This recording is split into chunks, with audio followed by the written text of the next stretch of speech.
নমস্কার, আমি রাজেশ। আর আপনারা দেখছেন আমাদের চ্যানেল রিপাবলিক দাসপুর। তো আমরা দাসপুরের বিভিন্ন রাজনৈতিক ব্যক্তিত্ব এবং বিশিষ্ট ব্যক্তিত্বদের নিয়ে যে ইনিশিয়েটিভ নিয়েছিলাম যে এই পডকাস্ট করব, তো আজও আমাদের মধ্যে একজন বিশিষ্ট ব্যক্তিত্ব তথা রাজনীতিবিদ আমাদের মধ্যে উপস্থিত আছেন। তো আমাদের মধ্যে আজ উপস্থিত আছেন দাসপুর 1 নম্বর পঞ্চায়েত সমিতির বর্তমান প্রশাসনিক সভাপতি মাননীয় সুকুমার পাত্র মহাশয়। তো নমস্কার। নমস্কার। হুম। তো সুকুমারবাবু, তো প্রথম আমাদের ইনিশিয়েটিভ জানলেন যে আমরা দাসপুরের প্রত্যেকটা রাজনৈতিক ব্যক্তিত্ব তাদের সাথে একটা করে পডকাস্ট করছি। তো আজ আপনাকে অতিথি পেয়ে আমরা আপ্লুত এবং খুশি। তো প্রথম আপনাকে যেটা জিজ্ঞেস করবো, তবু আপনার রাজনৈতিক বছর কত হয়ে গেল, মানে কত বছর রাজনীতি করছেন? 1973 সাল থেকে আমি রাজনীতি করছি, সক্রিয় রাজনীতি। আচ্ছা, তো তবু শুরু কিভাবে হলো? 1973 সালে রজনীকান্ত দলের হাত ধরে আমি কংগ্রেসে যোগদান করি। হুম 1973 সালের পর থেকে হুম 1976 সালে আমি ব্লক তৃণমূল কংগ্রেসের সঙ্গে যুক্ত হই। হুম তারপর থেকে জাতীয় কংগ্রেসের সভাপতি ছিলাম টানা 10 বছর। সভাপতি বলতে মানে দাসপুর 1-2 তখন ভাগ ছিল? দাসপুর ওয়ান হয়তো দাসপুর ওয়ান হ্যাঁ। যে জাতীয় কংগ্রেসের সভাপতি আমি ছিলাম হুম 98 সাল পর্যন্ত। আচ্ছা তো 98 সালে যখন তৃণমূল কংগ্রেস গঠিত হলো, আচ্ছা তখন তৃণমূল কংগ্রেসের আমি নির্বাচিত সভাপতি।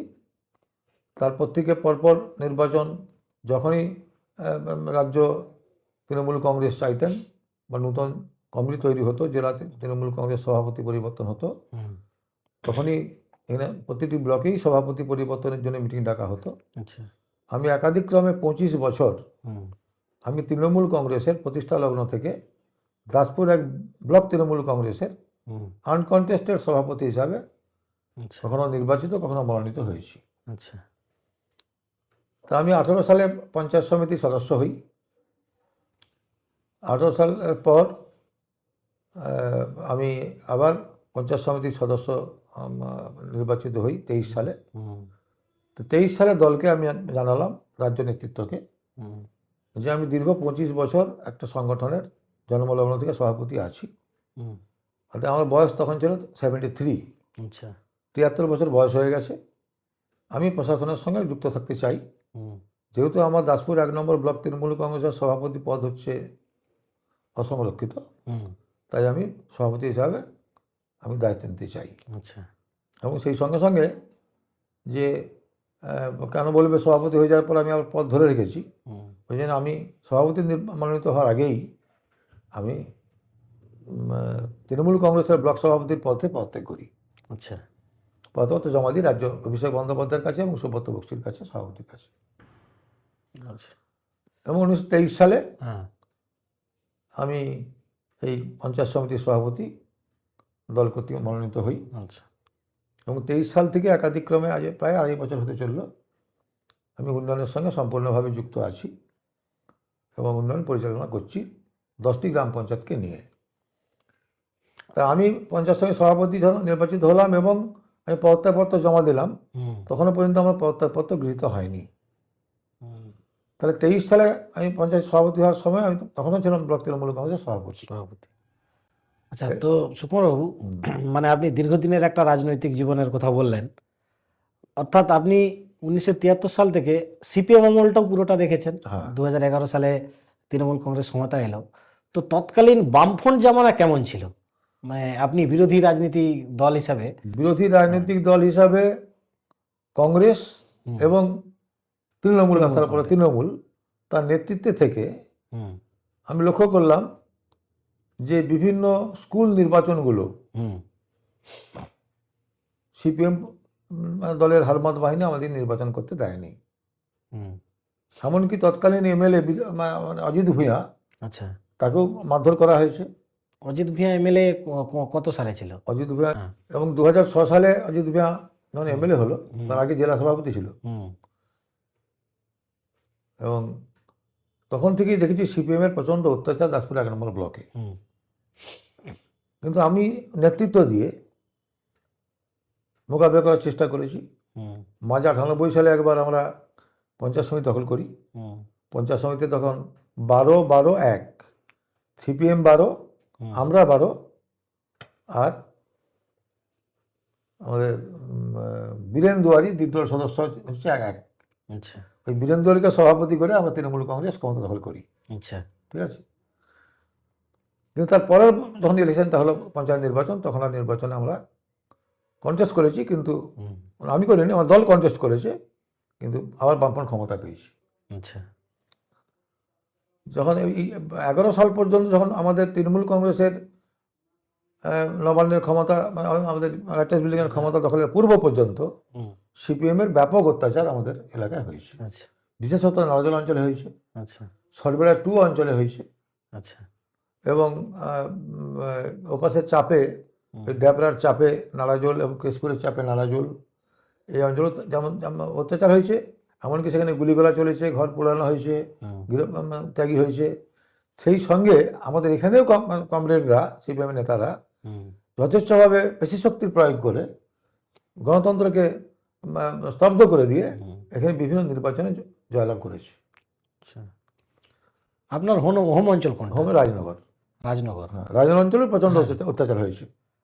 আচ্ছা, তো রাজনগর অঞ্চল তো ঘাটাল বিধানসভা হ্যাঁ, তো সেই সিপিএম এর বর্তমান যে নেতৃত্বরা আছে, যেমন ধরুন সুনীল অধিকারী এক সময় দুর্দান্ত প্রতাপ নেতা ছিল এবং এমএলএ ছিল। দাসপুরে তো ছিল হ্যাঁ, গুণধর আচ্ছা। বোস। দাসপুরে গুণধর বসু। গুণধর বসু, ওদের লোকাল আচ্ছা। কমিটি। আচ্ছা, তো সুনীল বাবুর সাথে পরিচয় আছে এখনো? কে, সুনীল অধিকারী? সুনীল অধিকারী হ্যাঁ, দেখা সাক্ষাৎ হয়? আমার আদর্শ এবং নীতি আলাদা। আচ্ছা, নির্বাচনের সময় নিশ্চয়ই আমরা দলের হয়ে আমরা লড়াই করব। হ্যাঁ, আমি খুন খারাপি রাজনীতি কখনোই আমার দলকে দিয়ে করিনি, না, 25 বছর ধরে করিনি। এমনকি 2011 সালে জমানা পরিবর্তন হওয়ার পরও যখন সিপিএমের ঘরবাড়ি ঘেরাও এবং তাদের ঘরবাড়ি আক্রমণ করা কিছু কিছু অংশে যখন চেষ্টা হয়েছিল, এবং সেই সময়ও কিন্তু আমি চেষ্টা করেছি, সিপিএমের নেতারা আমার সঙ্গে যোগাযোগ করেছে, যাতে করে, যেহেতু নেতৃত্ব বলে দিয়েছে আমাদেরকে মমতা ব্যানার্জি, যে বদল চেয়েছি, বদলা নয়, যাতে কোনো রকম টর্চার না হয়, ওদের টুকিটাকি গণ্ডগোল ছাড়া আমি দাসপুরকে শান্তিপূর্ণ রাখার চেষ্টা করেছি। আচ্ছা, এবং সিপিএমের নেতৃত্বের সঙ্গে নির্বাচনের সময় রোখারোখি হলেও কিন্তু পরবর্তীকালে আমাদের দাসপুরে সৌহার্দ্যপূর্ণ পরিবেশে আমরা রাজনীতিটা করি। আচ্ছা। তো যাই হোক, আপনার একটা দীর্ঘ রাজনৈতিক জীবন, তো সেই হিসাবেই বলি, বর্তমানে আপনাকে একটু রাজ্য রাজনীতির সম্পর্কে জিজ্ঞেস করি। তো গত বিধানসভা আমরা দেখেছি রাজ্যে তৃণমূল কংগ্রেস প্রায় 216টার মতো সিট পেয়েছিল। তো এইবারে আপনার প্রেডিকশন কি? কি মনে হয়, তৃণমূল কংগ্রেস ক্ষমতায় আসবে নাকি বিরোধী দল হিসাবে বিজেপি ক্ষমতা আসবে? তৃণমূল কংগ্রেস ক্ষমতা আসবে, তার বিকল্প নেই এই মুহূর্তে। এসআইআর হওয়ার পরেও? হ্যাঁ, তার কারণ বলি। কিন্তু বিজেপি বলছে এসআইআর এ অনেক ভোটার বাদ চলে গেছে, আমি বলি, তারা একটু বেশ পাবে। তৃণমূল কংগ্রেস ক্ষমতায় থাকবে এই কারণেই, আরো ব্যাপকভাবে ক্ষমতা থাকবে এই কারণেই, পশ্চিমবঙ্গে আমরা যখন বিরোধী দল ছিলাম তৃণমূল কংগ্রেস, সিপিএমের সঙ্গে লড়েছি। আবার সিপিএম যখন সম্পূর্ণ ক্ষমতায়, তখন কংগ্রেস আমরা লড়েছি, আর তৃণমূলে আমরা লড়েছি।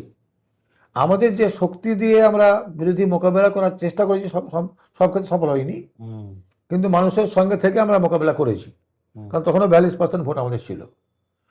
কিন্তু 11 সালে তৃণমূল ক্ষমতা আসার পর সিপিএমের সেই অস্তিত্বটা বিলুপ্ত হয়ে গেছে, যার ফলে সিপিএমের একটা অংশ, তার ফলে তো বিজেপি স্ট্রং হয়ে গেছে। সিপিএমের একটা অংশ বিজেপিতে চলে গেছে, ভোটাররা, নেতারা নয়। আমার একটা পলিসি ছিল, যতই কেন্দ্রীয় নেতৃত্ব মুকুল রায় নির্দেশ দেখি না কেন, যে সিপিএমের এমএলএ যদি আসতে চায় নিয়ে নাও, যদি সিপিএমের নেতারা যদি ভুল বুঝে করে থাকে আমাদের সঙ্গে আসতে চায় নিয়ে নাও। আমি ব্লক তৃণমূল সভাপতি হিসাবে স্ট্যান্ড পয়েন্ট নিয়েছিলাম, সিপিএমের কোনো নেতাকে, কোনো হারবাদকে আমি তৃণমূল কংগ্রেসের নেতৃত্বে আনবনি বা তৃণমূলে জয়েন করাবো নি, ওরা রয়ে যায়। যার ফলে কিছু কিছু ভোটার আমাদের সঙ্গে 11 সালের পর থেকে যোগ দেয়, এবং 11 সালেও যোগ দেয়, নাহলে এত ভোট পেলাম কি, এত সিট কেন পেলাম। 11 সালে আমরা ক্ষমতায় পাওয়ার পর দেখলাম সিপিএম ক্রমে মিয়ে গেল। সিপিএমের একটা অংশ এবং নেতৃত্বের নির্দেশে চিন্তাভাবনা করলো যে আগে তৃণমূলকে হারাও, বিজেপির সঙ্গে যুক্ত হও, পরে আমরা বিজেপির সঙ্গে লড়ে নেব। এই সিপিএমের, আমি মনে করি সিপিএম নেতাদের সঙ্গে আমার আলোচনা হয়, নেতারাও মনে করে এটা ভুল পলিসি ছিল, যার ফলে যখন বিজেপির উত্থান হয়ে গেল, সেকেন্ড পার্টি হয়ে গেল তৃণমূল কংগ্রেসের পরে বিজেপি, তখন সিপিএমের ঘুম ভাঙলো। তখন তারা ভাবলো যে আমাদের তো আবার পুনরায় সংগঠিত হওয়া দরকার ছিল। তারা সংগঠিত হওয়ার চেষ্টা করছে, কিছু কিছু তাদের ভোটারকে, নেতাকে একত্রীভূত করে তারা বিভিন্ন প্রোগ্রাম করছে। কিন্তু পশ্চিমবঙ্গে এই মুহূর্তে প্রকৃতপক্ষে বিরোধী দলের ভূমিকা পালন করার মতন যোগ্য দল এবং যোগ্য নেতৃত্বের অভাব। আচ্ছা, একদিক, অপর দিক বামফ্রন্টের আমলে আমরা উন্নয়ন পাইনি দাসপুর 1 নম্বর ব্লক। 11 সালের পর থেকে আমরা যে উন্নয়নের বন্যাটা বয়ে দিচ্ছি, বিশেষ করে বাংলার মুখ্যমন্ত্রী, মানবিক মুখ্যমন্ত্রী মমতা বন্দ্যোপাধ্যায়ের যে মস্তিষ্ক প্রসূত বিভিন্ন পরিকল্পনা, যে সাধারণ মানুষের হাতে, বিশেষত করোনার সময়ে যে ধরনের মানুষের হাহাকার এসে গেল, অর্থনৈতিক সংকট এসে গেল, এবং সেই তারপরে চিন্তাভাবনা করে লক্ষ্মী ভাণ্ডার চালু করা। তখন বিরোধীরা অনেক বিরোধিতা করেছে, যেটা ভিক্ষা মুক্ত। কিন্তু আমি মনে করি 1000 টাকা লক্ষ্মীর ভাণ্ডার শুধুমাত্র তৃণমূল কংগ্রেসের মেয়েরা পায়নি, দলমত নির্বিশেষে সবাই পেয়েছে। এবং আমি নিজে তখন ভোট প্রচার করেছি, বুথ লেভেল পর্যন্ত আমি রাজনীতি করি, অঞ্চল লেভেল রাজনীতি করি। কারণ আমি চিরকালই আমার সিদ্ধান্ত ছিল দাসপুরে আমি থাকবো। আমি আমার হেডমাস্টারি করতাম, আমি 36 বছর হেডমাস্টারি করেছি হাই স্কুলে। আমার ছেলে মেয়েকে মানুষ করতে হবে, অতএব আমি বাড়িতে থাকবো, আমি স্কুলে শিক্ষকতা করব, দায়িত্ব পালন করব, এবং অবসর সময় আমি রাজনীতি করব। তা দাসপুর ভিত্তিক রাজনীতি। আমি কখনোই, বারবার আহ্বান সত্ত্বেও আমি কখনো এমএলএ হওয়ার জন্য আমি কখনো নমিনেশন চেষ্টা করিনি, আমি কোনো নেতাকে বলিনি, আমি কখনো জেলা পরিষদের মেম্বার হওয়ার জন্য বলিনি। আচ্ছা, শুধু যেহেতু ব্লকের ডেভেলপমেন্টের সঙ্গে যুক্ত আছি, আচ্ছা, সেহেতু পঞ্চায়েত সমিতি আমার 18 সালে প্রথম কন্টেস্ট করেছি, তারপরে জিতেছি, 23 সালেও জিতেছি। আমার লক্ষ্য ছিল যে দাসপুরের উন্নয়ন। 11 সালে মুখ্যমন্ত্রী মমতা হওয়ার পর, দল ক্ষমতা আসার পর আমি চেষ্টা করেছি 11 সাল থেকে আজকে প্রায় 15 বছর হতে গেল। এই 15 বছরের মধ্যে আমি গ্রামীণ উন্নয়নের প্রচেষ্টা গ্রহণ করেছি। এবং আমি মনে করি মমতা ব্যানার্জির এই জনদলদী বিভিন্ন কার্যকলাপ প্রতিটি স্তরে পৌঁছে গেছে। এই উন্নয়ন কর্মসূচিতে শতকরা 80% মানুষ উপকৃত হয়েছে দুয়ারে সরকারের মাধ্যমে। আবার এই যে আবাস শুরু হয়েছে, সেই আবাসে আমরা 2007টা স্কিম পেয়েছি, এবং তার মধ্যে আমরা প্রায় 95% টাকাও পেয়ে গেছি, এবং আমরা 100 স্কিম কমপ্লিট করে দিয়েছি। আমরা প্রায় 1400 স্কিম আমরা টেন্ডার করে ফেলেছি। আমি আশা করছি যে ফেব্রুয়ারি মাসের মধ্যেই ম্যাক্সিমাম গ্রামীণ যে ছোটোখাটো কাজকর্মগুলো বাকি ছিল সেগুলো আমরা কাজ করে ফেলতে পারবো। তারপর আমার পথশ্রী প্রকল্পের মাধ্যমে পথশ্রী 1, পথশ্রী 2 আমরা সাকসেসফুলভাবে করেছি, বড় বড় রাস্তা। পথশ্রী 3তে 41টা রাস্তা ছিল, আমি 24টা রাস্তা কমপ্লিট করে ফেলেছি। বাকি একটা রাস্তা হবে নি, 16টি রাস্তা আমরা এখন পেন্ডিং পড়ে আছে, টাকা ফ্লো কমে যাওয়ার ফলে, এবং সেই টাকাটা আসতে শুরু করেছে, ওরা তো কমপ্লিট করবই। আবার আমরা 31টি রাস্তা পেয়েছি পথশ্রী 4, যার প্রচার আমরা শুরু করেছি। গ্রামাঞ্চলে রাস্তাঘাট, লাইট, শুধু বিশুদ্ধ পানীয় জল, বাড়ি বাড়ি জল পৌঁছে দেওয়া, এবং সাধারণ মানুষের ব্যক্তিগত সমস্যাগুলোর সমাধানের জন্য তাদের অনুদানের মাধ্যমে তাদের আপাতত কিছু সমস্যা মেটানো। এই নিরিখে আমি মনে করি অনেক বিজেপির বাড়ির মেয়েরা, অনেক সিপিএম বাড়ির মেয়েরা তারা গোপনে হলেও আমাদেরকে ভোট দেয়। নাহলে আমাদের অ্যান্টি এস্টাবলিশমেন্ট ভোট যদি 5% কমেও যায় প্রতি বছর, কিন্তু দেখছি প্রতি বছর আমার বিরোধী দলের কিছু ভোট পেয়ে আমি জয়লাভ করছি। আচ্ছা, যা দেখলাম এবং শুনলাম, তো মোটামুটি আপনি একটা কর্মঠ মানে প্রশাসনিক নেতা, তো এইবারের এমএলএ টিকিটের দৌড়িতার মতো আপনি থাকতে পারেন। আমি আগেও ছিলাম, আপনি ইচ্ছা প্রকাশ করেননি? না, কারণ এবারে ধরুন এই দাসপুর বিধানসভায় ধরুন মমতা ভূঁইয়া এখন এমএলএ, এবং উনি তিনবার এমএলএ, তো হয়তো এইবারে তাকে দল টিকিট নাও দিতে পারে, তো সেই হিসেবে আপনি ইচ্ছা প্রকাশ করেননি দলকে? না, আপনি করেননি? আমি করিনি। আমার বয়স 75। আচ্ছা, আমি মনে করি আমার, সে তো নরেন্দ্র মোদীজির বয়সও 75, কিন্তু তার আদর্শ, তার চিন্তা ভাবনা, দেশের কাজ করবেন, গোটা ভারতবর্ষের কাজ করবেন। হ্যাঁ, আমার এই চিন্তা হিসাবে আপনি তো দাবিদার হতেই পারেন যে না আমি এমএলএ। আমি চিন্তা করেছি আমি দাসপুরে হ্যাঁ, উন্নয়নের জন্য, যেহেতু আমি ইতিপূর্বে উন্নয়নের সঙ্গে যুক্ত ছিলাম, সিপিএম এর আমলেও উন্নয়নের সঙ্গে যুক্ত ছিলাম, আমি ব্লক ডেভেলপমেন্ট কমিটির মেম্বার ছিলাম। আচ্ছা আচ্ছা, আবার তৃণমূলের যখন আমি পঞ্চায়েত মেম্বার হয়ে আমি তখন সুনীল ভৌমিক সভাপতি, গীতা গোস্বামী সভাপতি, তখনও কিন্তু আমি উন্নয়নের মানে সঙ্গে আপনি এমএলএ দৌড়ে নেই? নেই।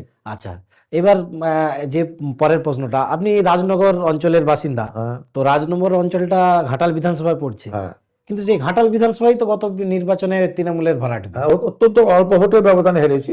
হ্যাঁ, 700 ভোটের ভোটের মাধ্যমে হেরেছি, হারার কথা নয়। আমার দাসপুর 1 নম্বর ব্লকের যে 3টি অঞ্চল আছে। আচ্ছা রাজনগর আচ্ছা, ওই গত বিধানসভা হারার পেছনে কিছু কারণ আপনারা খুঁজেছেন? আমরা ব্লকে 3টা অঞ্চল, আমার 3টাই লিড। রাজনগর, দাসপুর 1, দাসপুর, সরবেলা 1, সরবেলা 2। হ্যাঁ, এই তিনটে লিড ছিলেন। হ্যাঁ, আর নালাজল তো চলে গেছে আবার চন্দ্রকোনার সঙ্গে, আচ্ছা, হ্যাঁ, নারাজল চন্দ্রকোনার সঙ্গে চলে আলাদা। গেছে। এই ঘাটাল 3টা বিধানসভায় 3টা লিড করেছি, হুম, কিন্তু ঘাটালে লস হয়েছে।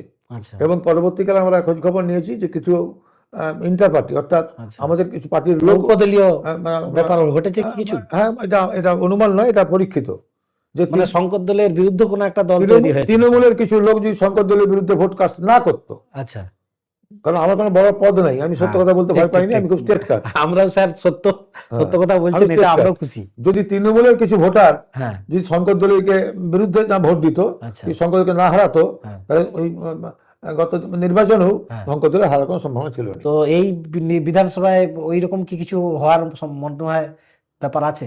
এই বিধানসভায় নমিনেশনের ব্যাপারে আচ্ছা, এখন বর্তমানে, ইতিপূর্বে 18 সাল পর্যন্ত ধরুন আমাদের মতামত নেওয়া হতো এমএলএর ব্যাপারে, আচ্ছা, আচ্ছা, আচ্ছা, কিন্তু বর্তমানে হাইকমেন্ট হ্যাঁ, অভিষেক বন্দ্যোপাধ্যায় এবং মমতা ব্যানার্জি হ্যাঁ, আইপ্যাকের মাধ্যমে এবং অভিষেকের টিমের মাধ্যমে হ্যাঁ। তারা বিভিন্ন জায়গায় খোঁজ খবর নিচ্ছে যে কোন নেতার জনপ্রিয়তা কেমন, হ্যাঁ, কোন নেতা কেমন কাজকর্ম করছে, কারোর বিরুদ্ধে কোনো অস্বচ্ছতা দুর্নীতির অভিযোগ আছে কিনা, জনসমর্থন কার আছে, এই সমস্ত চিন্তা ভাবনা করে হাইকমেন্ট ঠিক করে দেবে যে কে এমএলএ হবে। মানে টিকিটটা সারপ্রাইজ একেবারে সারপ্রাইজ তো থাকে। এবারে ঘাটাল নিয়ে কতটা আশাবাদী জিতবে? ঘাটাল জিতবে। ঘাটাল জিতবে? ঘাটাল দুটো কারণে জিতবে। হ্যাঁ, এক হচ্ছে ঘাটালের সাংগঠনিক যে বর্তমান পরিস্থিতি, হুম, সেই তাতে এমপির একটা ভূমিকা আছে, আচ্ছা, এবং বিশেষ করে এই ঘাটাল মাস্টার প্ল্যান, আচ্ছা, যতই ঘাটাল বলুক হুম, যে ঘাটাল মাস্টার প্ল্যান ঘাটালের পক্ষে ক্ষতিকারক, হুম, এবং টাকা খরচ করতে পারছেন আমাদের বর্তমান ডিপার্টমেন্ট, হুম, ওটা ঠিক না। আমি মাস্টার প্ল্যান কমিটির সঙ্গে যুক্ত, আমরা ব্লকের সঙ্গে যুক্ত এবং ঘাটালের সঙ্গে যুক্ত। হুম, এখন ঘাটালের যে এলাকাটায় বাঁধ দিয়ে একটা রক্ষা করার প্রস্তাব গ্রহণ করা হয়েছিল, সমস্যা হচ্ছে সেই বাঁধের জায়গার ম্যাক্সিমাম জায়গা সরকারের জায়গা, আচ্ছা, কিন্তু সেই জায়গাগুলো যেহেতু এখন উঠে যেতে হবে, সেক্ষেত্রে কিছু মানুষ ওখানে বলছে যে এখানটা বাঁধ না দিলেও ভালো হতো। হুম, আমরা প্ল্যান গ্রহণ করেছি আগে পাম্পিং স্টেশনের মাধ্যমে জমা জল কিছু তুলে দেওয়া আপৎকালীন, যাতে দীর্ঘদিন ডুবে না থাকে। সেকেন্ডলি হচ্ছে আমার সমস্ত নদীগুলো ড্রেজিং করার পরিকল্পনা গ্রহণ করা। ড্রেজিং শুরু হয়ে গেছে, শিলাপতি নদীর ড্রেজিং যখন শুরু হয়েছে, শিলাপতি ওখানে জল যেখানে আছে সেখানে পলি তোলা হবে, ভেসেল নেমে গেছে। আর আমার এই দাসপুরি যে পোর্শনে শিলাপতি পড়েছে, কাটাই শুরু হয়ে গেছে। আচ্ছা, আচ্ছা। এবং মানে তোমার ঘাটাল সম্পর্কে আপনি আশাবাদী জিতছেন? আশাবাদী এই এই মাস্টার প্ল্যানের দৌলতে হুম, মানুষ আশাবাদী। দীর্ঘদিনের প্রচেষ্টার পরে দেবের প্রচেষ্টায়, মুখ্যমন্ত্রীর প্রচেষ্টায় মাস্টার প্ল্যান কার্যকরী হতে চলেছে। হুম, এবার কার্যকরী বলতে আর 6 মাস 1 বছর বলতে নাহলে আর সময় লাগবে, কিন্তু এই মাস্টার প্ল্যান আওতায় এলে বন্যা থেকে রেহাই পাবো। এটা আর উন্নয়ন, ব্যাপক উন্নয়ন, রাস্তাঘাটের উন্নয়ন, আমি যেটা বললাম সমস্ত সার্বিক উন্নয়নই হয়েছে, হুম। এবং ঘাটাল সিটও এবার জিতবো আমরা। দাসপুরে আপনারা কতটা আশাবাদী? এবারে দাসপুরের সিটটা কি হবে? দাসপুর বিধানসভায় আমরা জিতেছিলাম 29,000 ভোটে, হুম, মমতা লিড করেছিল, কিন্তু লোকসভা নির্বাচনে আমরা জিতলাম মাত্র 18,000 ভোটে লোকসভা, আচ্ছা, কারণ বিধানসভা থেকে আমাদের ভোট কমে গেছে। এবং আমার দলের পক্ষ থেকে পুঙ্খানুপুঙ্খভাবে বুদ্ধিভিত্তিক আমরা খোঁজখবর নিয়েছি। এতে আমাদের কিছু নেতৃত্ব বা কর্মীর লেথার্জি ও দেবী নামে ভোট হয়ে যাবে, একটু সাংগঠনিক ত্রুটি বিচ্যুতি ছিল, সেই কারণে সাংগঠনিক ত্রুটি বিচ্যুতি বলতে দাসপুর ওয়ানে ধরুন এই নিচতলায় একটা জল্পনা আছে, প্রত্যেকটা অঞ্চলে এই দুটো গোষ্ঠী, এখন এই বিষয়ে কি বলবেন? আমি দাসপুরের দীর্ঘদিনের সংগঠন হিসেবে আমি মনে করি, দল যদি একচ্ছত্র ক্ষমতায় থাকে, যদি স্ট্রং বিরোধী দল না থাকে, হুম, সেখানে দলের মধ্যে কিছু বেনজল ঢুকবে, দলের কলিবর বৃদ্ধি পাবে, দলের মধ্যে কিছু উচ্চাকাঙ্ক্ষী মানুষ থাকবে, ইগোর লড়াই থাকবে। একটা পদ প্রধান, একটা পদ পঞ্চায়েত সমিতির মেম্বার, একটা পদ হচ্ছে পঞ্চায়েত সমিতির সভাপতি, তার জন্য ইগোর লড়াই থাকতে পারে। এবং কেউ মনে করতে পারে যে আমি একে নিয়ে থাকলে আমি আগামী দিনে আমি পঞ্চায়েতের সিট পাবো, আমি আগামী দিনে জেলা পরিষদের মেম্বারশিপ পাবো। ব্যাপারগুলো আছে। কিন্তু আমি হঠাৎ করে বলতে পারি যে আমার দাসপুর 1 নম্বর ব্লকে হুম, দল যাকে ক্যান্ডিডেট নমিনেশন দেবে, হুম, অন্য কোনো 2 নম্বর ব্লকে বলতে পারবো না, কিন্তু আমি 1 নম্বর ব্লকে বলতে পারি দল যাকে নমিনেশন দেবে তাকেই তৃণমূল কংগ্রেস কর্মীরা ভোট দেবে। আচ্ছা, আমাদের দাসপুর যে বিধানসভা, দাসপুর বিধানসভার এই মুহূর্তে একজন রাজ্য নেতৃত্ব আমাদের 14টা আসেন তাই বলবো। 14টা অঞ্চল আছে দাসপুর 2 নম্বর ব্লকে, আর 6টা অঞ্চল আমার 1 নম্বর ব্লকে। আচ্ছা, আমি ছটা অঞ্চলে বললাম, ছটা অঞ্চলে আমার লিড, আচ্ছা, ছটা অঞ্চলে আমার প্রধান, হ্যাঁ, এবং আমার দাসপুরের পঞ্চায়েত সমিতি 30টা সিটি আমার। হুম, অর্থাৎ সেক্ষেত্রে দাসপুর আমার এই বিধানসভার যে ছটা অঞ্চল, আচ্ছা, এই ছটা অঞ্চলে আমার কোনো বিরোধী দল কোনো অঞ্চল জিতে যাবে আচ্ছা, বা ভোট কমে যাবে আমি মনে করিনি। কারণ আমি এখনও সরাসরিভাবে সংগঠনের নিচু থেকে আরম্ভ করে যুক্ত আছি, এবং আমি সাংগঠনিক স্তরে ব্লক, জেলা সর্বস্তরেই আমি এক্স অফিসিও মেম্বার। আচ্ছা। এবারে তৃণমূলের পক্ষ থেকে মানে তৃণমূল এমএলএ ক্যান্ডিডেট কে হতে পারে? ধরুন আমি নামও সাজেস্ট করতে পারি। আমাদের রাজ্য নেতৃত্ব আছে আশিস বাবু, আশিসবাবু আশিসবাবু গতবারও চেষ্টা করেছিলেন, হ্যাঁ, আশিসবাবু গতবারও চেষ্টা করেছিলেন। সুনীল ভৌমিক, কৌশিক কুলভি। আমার কথা হচ্ছে ওরা সবাই দলের পুরোনো দিনের কর্মী, হুম, দীর্ঘদিন নেতৃত্ব করেছে, আচ্ছা, বিভিন্ন ফ্রন্টে আছে।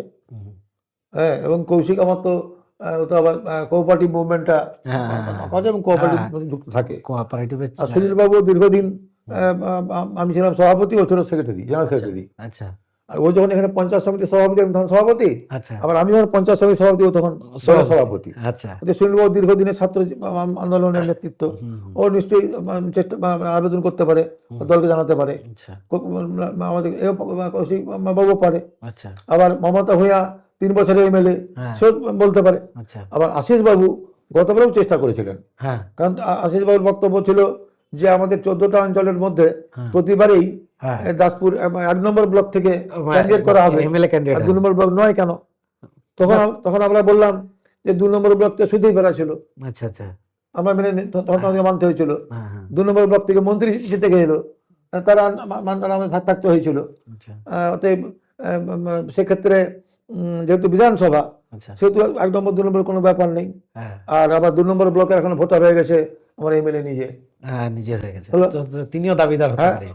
তার জন্য তার মানে আপনি এটা মানছেন যে দাবিদার অনেকেই হতে পারে। হ্যাঁ, আশিসবাবু এবং দাবিদার- প্রত্যেকেই যোগ্য। তাহলে আশিসবাবু তো হ্যাঁ, জেলা সভাপতির দায়িত্ব পালন করেছেন, হ্যাঁ, হ্যাঁ, ঠিক, এখন ঠিক। কর্মচারী দায়িত্ব পালন করছেন, হ্যাঁ, হ্যাঁ। দীর্ঘদিন গ্রাম পঞ্চায়েতের সঙ্গে যুক্ত ছিলেন, এখন এই রাজ্যের পঞ্চায়েত জেনারেল সমিতির সেক্রেটারি, হ্যাঁ, বড় দায়িত্ব। এবং পঞ্চায়েত সমিতির সঙ্গে যুক্ত ছিলেন, এখন রাজ্যের নেতৃত্ব, তিনিও দাবিদার হতে পারেন। আচ্ছা, তপন দত্ত যিনি একসময় তৃণমূলের নেতৃত্ব ছিল, এই মুহূর্তে বিজেপিতে তার আগে একটু গেছেন। বলি, হ্যাঁ, দাবিদার দলের মধ্যে যে কেউ হতে পারে, আচ্ছা, কিন্তু সেই সিদ্ধান্ত গ্রহণ করবে হাইকমান্ড। হাইকমান্ড মানে হাইকমান্ড যা বলবে তাই। হ্যাঁ। হুম। তো আচ্ছা। তপন দত্ত আপনাদের মোটামুটি সহযোগী ছিলেন এবং তৃণমূল ছিলেন। কংগ্রেসের বড় নেতা ছিল। হ্যাঁ, এই মুহূর্তে তিনি বিজেপিতে গেছেন। তো বিজেপি যাওয়ার আগে আপনাদের সাথে কোনো আলাপ আলোচনা করেছিল, না, বা আপনারা বাধা দিয়েছিলেন, হ্যাঁ, বুঝিয়েছিলেন হ্যাঁ। কিছু? তপন দত্ত যখন এমএলএ হওয়ার চেষ্টা করেছিল, আচ্ছা, মমতা গত বিধানসভায়, না, তার আগেরটা তার আগেরটা 2016, 16 সালেও চেষ্টা করেছিল এমএলএ হওয়ার জন্য, পারেনি। 2021-এ, আর 21-এ হ্যাঁ, 21-এ ও দলকে বলেছিল হুম, যে মমতা ভূঁইয়া যদি ক্যান্ডিডেট হয় হুম, তাহলে তার ভোট কমে যাবে, আমাদের এখানে মানুষ এত দীর্ঘদিন একজনকে চাচ্ছেনি, হ্যাঁ, অতএব আমি ক্যান্ডিডেট হতে চাই। আচ্ছা, ওই তখন তো একই বক্তব্য, যে আলাপ আলোচনা করে সিদ্ধান্ত গ্রহণ করে তার দল ঠিক করে দিয়েছে মমতা ভূঁইয়া। হ্যাঁ, ঠিক আছে, তার আগেই আচ্ছা, ধরুন মমতা ভূঁইয়া যখন এমএলএ ছিল তখন থেকেই ওর চেষ্টা হচ্ছিল যে হুম, আমি যখন এমএলএ সিট পাবো নি, হুম, আর তখন তাহলে আমি কোনো দল করবো। আচ্ছা, ও যখন দল ত্যাগ করবার চিন্তাভাবনা করছে, তখন আমি জেলা সভাপতির নির্দেশে হুম, আমি ওর সঙ্গে যোগাযোগ করি, ওকে বলি যে দেখো, নিজেদের মধ্যে তোমাদের মধ্যে বিরোধ থাকতে পারে, এগুলো লড়াই থাকতে পারে, হুম, কিন্তু সেক্ষেত্রে দল পরিবর্তন করে তো লাভ নাই, আচ্ছা, তুমি দলে থাকো। আজকে তুমি তোমার দাবি পূরণ হয়নি, দলের সঙ্গে থাকলে নিশ্চয়ই দল তোমার একদিন ঠিক, ঠিক, বিবেচনা করবে। হ্যাঁ, আমিও তো সুকুমার পাত্র দীর্ঘদিন দলের সঙ্গে আছি, আমি তো জেলা পরিষদের নমিনেশন পাইনি, আচ্ছা, আমি তো পঞ্চায়েত সমিতিরও নমিনেশন নিইনি, তাহলে এতে করে তাহলে তোমার কি লাভ? তখন বললো যে না, আমি মনস্থ করেছি, আমি এই দল আচ্ছা, আচ্ছা। করবো নি আর। মানে অনেক বোঝানোর পরেও উনি দল ত্যাগ হ্যাঁ, করেছেন। করেছি। হ্যাঁ। তো স্যার মোটামুটি আপনি বিস্তারিতভাবে বললেন। তো এবারে আমরা কিছু ট্রিক কোশ্চেনের দিকে যাই।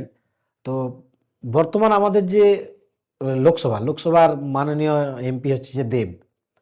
তো দেবের যে কাজ, সেই কাজের নিরিখে আপনি 10-এর মধ্যে কত দেবেন? আপনি তো কাজ নিজের চোখে এবং স্বচক্ষে এবং নিজেই কাজ করাচ্ছেন। তো তার কাজের নিরিখে আপনি কত দেবেন? ডেভেলপমেন্ট ওয়ার্কস, ডেভেলপমেন্ট ওয়ার্ক, বা তিনি মানুষ হিসাবে কেমন, এই হিসাবেও? না, মানুষ হিসাবে তো ভালো, হ্যাঁ, এবং ডেভেলপমেন্ট ওয়ার্কসের ক্ষেত্রে ঘাটার মাস্টার প্ল্যানেরটাকে যোগ করলে হ্যাঁ, 10-এর মধ্যে 9 পাবে। আচ্ছা, আচ্ছা, আচ্ছা। তাহলে 10-এর মধ্যে আপনি 9 দিচ্ছেন। হ্যাঁ। ধন্যবাদ স্যার অনেস্ট রিভিউ দেওয়ার জন্য। তো দেবের সাথে সরাসরি পরিচয় আছে তো হ্যাঁ, আপনার? আমি দেবের হ্যাঁ। তিনবারের, হ্যাঁ, যখন দেব এমপি ক্যান্ডিডেট হয় 2014 ফার্স্ট। 14 ফার্স্ট, হ্যাঁ। তারপর 19, হ্যাঁ, তারপরে 24। 24, তিনবারই হ্যাঁ। আমি ছিলাম দেবের টোটাল এই 7টা বিধানসভা যে কনস্টিটিউয়েন্সি হ্যাঁ, তার ইলেকশন এজেন্ট ইলেকশনের জন্য আপনি ছিলেন? আমি ছিলাম। বাহ। তো মানুষ হিসাবে কিরকম, মানে কর্মীদের সাথে তার আচার ব্যবহার? ভালো, হ্যাঁ, ভালো। ভালো। আচ্ছা, তো এই যে বর্তমান যে বিধানসভা আমাদের দাসপুর বিধানসভা, তো দাসপুর বিধানসভার বর্তমান এমএলএ মমতা ভূঁইয়া, তো ওনার কাজের নিরিখে আপনি 10-এর মধ্যে কত দেবেন? শুনুন, মমতা ভূঁইয়ার সঙ্গে তো তিনবারের এমএলএ, আচ্ছা। আমি তখন সভাপতি ছিলাম, এখন পঞ্চায়েত সভাপতি। হ্যাঁ। মমতা ভূঁইয়ার একটা প্লাস পয়েন্ট আছে। আচ্ছা। মমতা ভূঁইয়া হচ্ছে পাবলিক যে প্রোগ্রাম হ্যাঁ। এবং পাবলিকের সঙ্গে যে যোগাযোগ হুম। অনেক বেশি, আচ্ছা। অনেক বেশি। এবার যে বলেন পাবলিকের সঙ্গে কন্ট্যাক্ট দেবের কত, হ্যাঁ। তখন তো সে কম নম্বর পাবে। কিন্তু সেক্ষেত্রে আমাদের মমতা ভূঁইয়ার সঙ্গে হুম। আমাদের গোটা বিধানসভা এলাকায়, হুম। এমনকি আমার ঘাটাল বিধানসভার যে 3টা অঞ্চল আছে, সে অঞ্চলের সঙ্গেও বিভিন্ন প্রোগ্রামে অংশগ্রহণ করা আচ্ছা। এবং জনগণের সঙ্গেও যোগাযোগটা বেশি। আচ্ছা। কিন্তু অনেকে বলছেন যে মমতা ভূঁইয়া ভোকাল নয়, আচ্ছা। আচ্ছা। কিন্তু মমতা ভূঁইয়া বিভিন্ন প্রপোজাল আমরা এখান থেকে পাঠাই, হুম। মমতা ভূঁইয়া রাজ্যে সে প্রপোজালগুলো জমা দেয়। হুম। মমতা ভূঁইয়া আমার যে হাজব্যান্ড অযোধ্যা ভূঁইয়া ছিল, সেও সমস্ত প্রপোজাল তখন রেডি করেছিল, তখন আমরা একসঙ্গে থেকেই সেই প্রপোজাল রাজ্য পর্যন্ত জমা দিয়েছিলাম। তার কিছু কিছু এক্সিকিউশন এখন চালিয়ে যাচ্ছি আমরা। আর মমতা ভূঁইয়ার বিরুদ্ধে কোনো দুর্নীতির অভিযোগ নেই। আচ্ছা, তাহলে মোটামুটি 10-এ কত পাচ্ছে? মমতা ভূঁইয়া 10-এর মধ্যে 9। 10-এর মধ্যে না? আচ্ছা, এবারে আপনি রাজনগর রাজনগর অঞ্চলের বাসিন্দা, তো আপনার বিধানসভা তো ঘাটাল, তো ঘাটালের বর্তমান এমএলএ শীতল কপাট, তো সেই শীতল কপাটকে আপনি কাজের নিরিখে 10-এর মধ্যে কত দেবেন? আমার 3টে যে অঞ্চল, হ্যাঁ।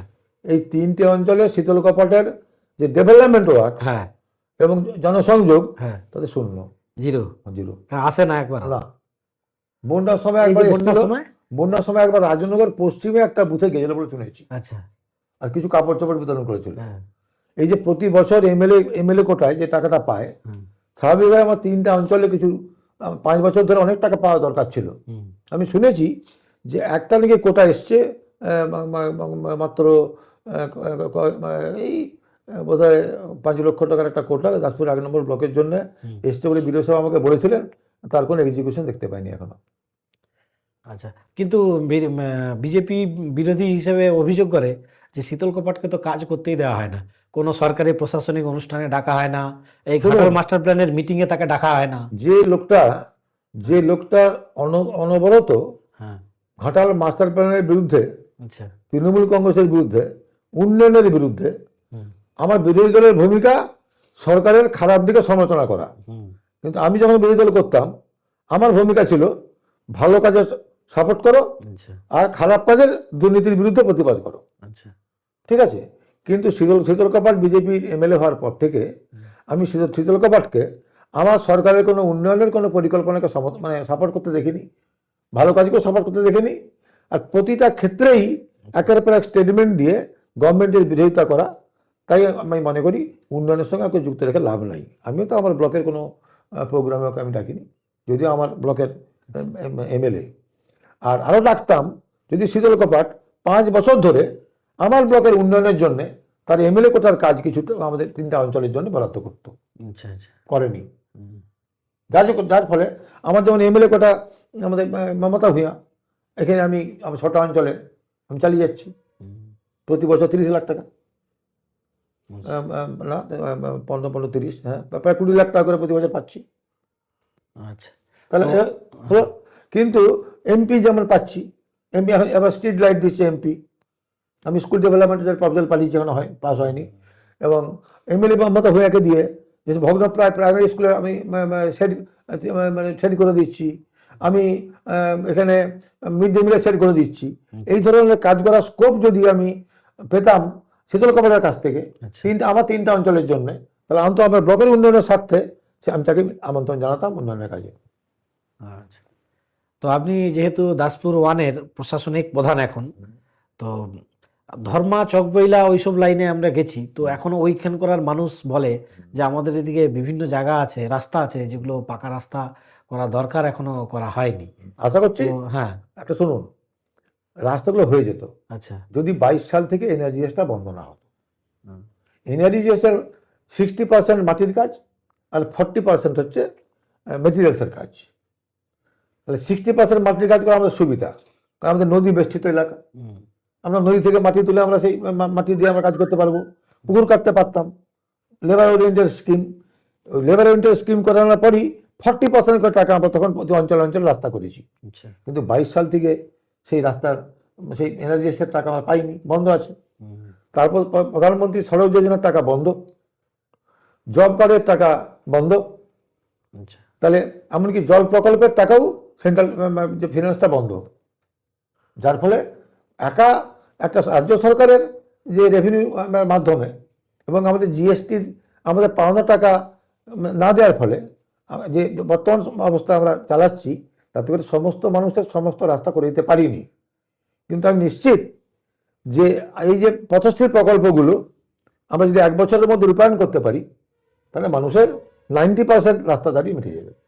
আচ্ছা, আমাদের দাসপুর বিধানসভায় মানুষের একটা আক্ষেপ আছে, তো যে তারা আমাদের দাসপুর বিধানসভা একটাও পৌরসভা নেই, যেখানে ঘাটালে পৌরসভা আছে। আর দাসপুর তো দাসপুরকে পৌরসভা করার ক্ষেত্রে আপনারা হ্যাঁ, উদ্যোগ নিচ্ছেন? আমি উদ্যোগ নিয়েছিলাম তখন। আমি দলের সভাপতি, হ্যাঁ, সুব্রত মুখার্জি মন্ত্রী।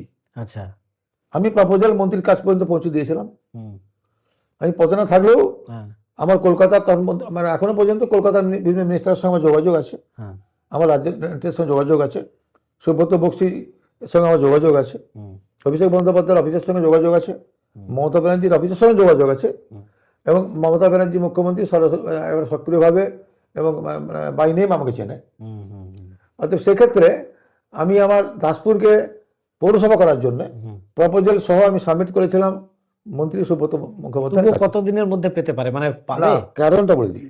হ্যাঁ, তখন ডিপার্টমেন্ট থেকে মুখ্যমন্ত্রী আমাকে জানালেন, আচ্ছা, পরে একদিন এসেছিলেন একটা বন্যা পরিদর্শনে। হুম, হুম, হুম, আমি মন্ত্রী এসেছিল, আমি মন্ত্রীর সঙ্গে ছিলাম রাজনগরে। হুম, আমি বলেছিলাম, দাদা আমাদের পৌরসভাটা, বলছে পৌরসভা গঠন করার ক্ষেত্রে একটা পার্সেন্টেজ আছে। আচ্ছা, তোমার এই যে এলাকাটা তুমি দেখিয়ে আমাকে বলেছো পৌরসভা, সেই এলাকাটার মধ্যে মানে বেশি 60% হয়ে গেছে তোমার কৃষিজীবী। হুম, কৃষিজীবী এবার ব্যবসাদারদের সংখ্যা, স্থায়ী ব্যবসায়ীর সংখ্যা মাত্র খুবই কম। 15%। হুম, 15%, যার ফলে তোমার এটা মানে কৃষিজীবী হয়ে যাওয়ার কারণে এতটা বেশি কৃষিজীবী কৃষি জমি শ্রমের উপর নির্ভরশীল, এবং এখানে কোনো শিল্প পরিকাঠামো উন্নতি হয়নি, এখানে কোনো আরও বেশি বিল্ডিং, আরও বেশি রাস্তাঘাটের পাশাপাশি বিভিন্ন দোকান, ব্যবসা কেন্দ্র টেন্দ্র এগুলো হয়ে ওঠেনি। এই পার্সেন্টেজে তুমি ফেল করে গেছো, তুমি ওয়েট করো, 10 বছর পরে তো পাবে। এগুলো তো মানে আপনারা যারা দায়িত্বে আছেন তাদের ব্যর্থতা, তাদের ব্যর্থতাই তো শুনিয়ে এখন দিল। শুনুন, বিজনেস তো আর জোর করে হবে না, আচ্ছা, একটা তার মার্কেট অনুযায়ী বিজনেস হয়। তার পরিকাঠামো চাই। আর আমার দাসপুর 1 নম্বর ব্লকে হ্যাঁ, 3টা উপাসটা আইনটা বন্যা। হ্যাঁ, আচ্ছা, আমি যখন বললাম, উল্লেখ করলেন ধর্মা চকবইলে অত্যন্ত ডাউন পোর্শন এলাকা। হ্যাঁ, হ্যাঁ, আর আমাদের দাসপুর 1 নম্বর ব্লকে কোনো প্রশস্ত জায়গা, কোনো গভর্নমেন্ট খাসল্যান্ড নেই যেখানে কোনো ছোট মানে ক্ষুদ্র শিল্প স্থাপন করা যায়, হুম, নেই। এখন তো কোল্ড স্টোরেজ জায়গা ছাড়া আর তো কোনো জায়গা, মানে আমি 10 ডিসিমেল জায়গা পাচ্ছি নি, আমি 20 ডিসিমেল জায়গা পাচ্ছি না একটা কৃষক বাজার করবো বলে, হুম, করতে পারিনি, জায়গা নেই। জায়গা আছে, হ্যাঁ, নাজুল অঞ্চলে ব্যাপক জায়গা আছে। মানে এই দাসপুর 1-2 এর মধ্যে নেই। না, নাজুল অঞ্চলে যে জায়গা আছে তত ডাউন, হ্যাঁ, প্রতি বছর যদি বন্যা হয়ে যায় তো আচ্ছা, মুশকিল ব্যাপার।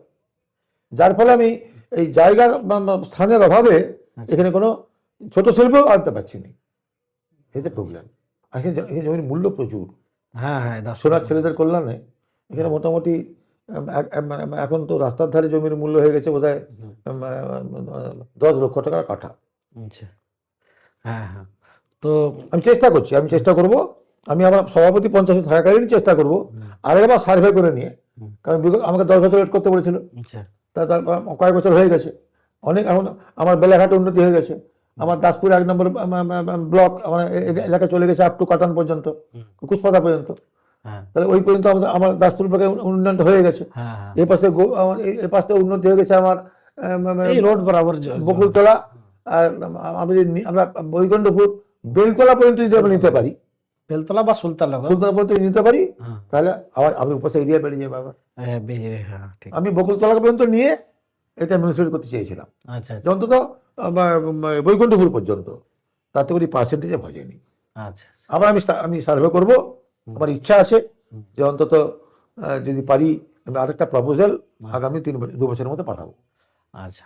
তো আপনি ওই স্বর্ণকারদের কথা তুললেন, হ্যাঁ, তো বিজেপি একটা সবসময় তারা দাবি করে যে সমস্ত স্বর্ণকাররা বাইরে চলে গেছে, যেটা তৃণমূল এবং সিপিএম এর ব্যর্থতা বলে, যে আমাদের ছেলেরা সব বাইরে গিয়ে কাজ করতে হচ্ছে, এখানে কাজ নেই। তো সেই স্বর্ণকাররা যদি ভোটে ফিরে আসতে পারে ভোটের সময়, তাহলে কিন্তু তৃণমূল কংগ্রেস পরাস্ত হয়ে যাবে, এটা বিজেপি সবসময় বলে। তার কারণ তো আছে, স্বর্ণকারদের মন আপনারা জয় করতে পারছেন না কেন? তার কারণ আছে। হুম সেটা হচ্ছে আমি খোঁজ নিয়েছি, আচ্ছা আশিসবাবুও খোঁজ নিয়েছেন। হুম আশিসবাবু তার এলাকায় সবচেয়ে বেশি স্বর্ণকাররা বাইরে আছে, হ্যাঁ দাসপুর 2-এ, হ্যাঁ 10 ফুটে আমার এলাকা কম। আচ্ছা, এবার বিভিন্ন যে সমস্ত স্বর্ণকাররা বাইরে কাজ করছে, বোম্বে, হুম গুজরাট, দিল্লি, আচ্ছা সেখানে স্বর্ণকাররা সেখানে বিজেপি সরকারের অধীনে আছে, ঠিক আছে। হুম এবং সেখান থেকে তারা যখন ভোটের সময় আসছে, সারা বছর না এসে হুম যখন ভোটের সময় আসছে, কোনো না কোনোভাবে তারা মেন্টালি প্রিপেয়ার হয়ে আসছে যে আমরা যাচ্ছি হ্যাঁ আমাদের পরিবারকে বিজেপিতে ভোট কাজ করানোর জন্য। হ্যাঁ যে কারণে বিজেপি বলছে স্বর্ণকাররা এসে ভোট দিলে আমরা জিতবো। স্বর্ণকাররা এসে ভোট দিয়েছে, হুম তারপরেও পরপর কোনো নির্বাচনেই বিজেপি জিততে পারেনি। 21 সালে সমস্ত স্বর্ণকার দিকে নিয়ে এসেছিল, ম্যাক্সিমাম স্বর্ণকার দিকে এসেছিল, এবং তার মধ্যে বেশিরভাগ স্বর্ণকাররাই তারা বিজেপির হয়ে ভোট প্রচারও করেছিল, হুম ভোটও দিয়েছিল, কিন্তু তাতে করে আমরা রেজাল্ট কিছু করতে পারেনি। দাসপুর বন্ধ করতেই পারেনি। দাসপুর 2 ব্লকে কিছু সিপিএমের শক্তি থাকার কারণে, হুম হয়তো আমার 2টো গ্রাম পঞ্চায়েতে আমাদের শক্তি কম, এই রানীচক, নিশ্চিন্তপুর আর খকুরদা, এই 3টাতে বিরোধী শক্তি একটু বেশি আছে, যদুঘনশ্যাম একটু বেশি শক্তি বেশি আছে, ওখানে বিরোধীরা সংগঠিত, হুম এবং সেখানে স্বর্ণকার হয়তো কোনো ফলাফল করতে পারলেও পারতে পারে, হুম আমার অত ডিটেলস জানা নেই। তবে স্বর্ণকাররা এসে পৌঁছে গেলে তৃণমূল হেরে যাবে এমন কোনো সম্ভাবনা দাসপুর বিধানসভা নাই, নেই। না। ঠিক আছে স্যার, যাই হোক, আপনার সাথে দীর্ঘক্ষণ আমরা পডকাস্ট করলাম, খুব ভালো লাগলো। স্যার একবার অনেস্ট রিভিউ দিলেন এবং অনেস্টলি সমস্ত বিষয়টা আমাদের সাথে আলোচনা করলেন।